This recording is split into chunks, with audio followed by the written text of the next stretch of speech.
Two former Minneapolis police officers were sentenced today for their roles in George Floyd's death. J. Alexander King has been sentenced to 3 years. We're still waiting for former officer Tou Thao to be sentenced. Excuse me. They were both convicted in February, along with former officer Thomas Lane, for violating Floyd's civil rights and failing to intervene as he struggled for air while he was being restrained by convicted murderer Derek Chauvin.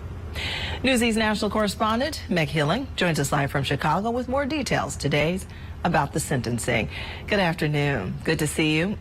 Can you tell us more about today's sentencing? Hi, Lisa. Today's sentencing marks the latest chapter in the search for justice following George Floyd's fatal death back in 2020. Now, from the arrest back in May 2020, body cam video shows that King had pinned Floyd's back as Officer Derek Chauvin fatally knelt on Floyd's neck. Meanwhile, Tou could be seen keeping a crowd of increasingly angry bystanders back.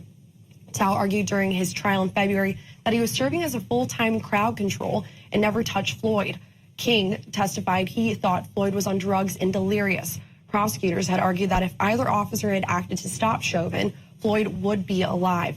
Now, earlier this month, Chauvin was sentenced to 21 years in federal prison, run concurrently with a 22.5-year state prison sentence he had received last year for murder and civil rights violations. Now, another former police officer in the scene, Thomas Lane, has been sentenced to 2.5 years in federal prison. Lisa? This isn't the end of the legal road, right, for King and Tou? That's right. It's not the end of the legal road for them. King and Tou still face state charges for aiding and abetting murder and manslaughter of George Floyd. Lisa? All right, Meg Hilling reporting live from Chicago. Thanks for that update.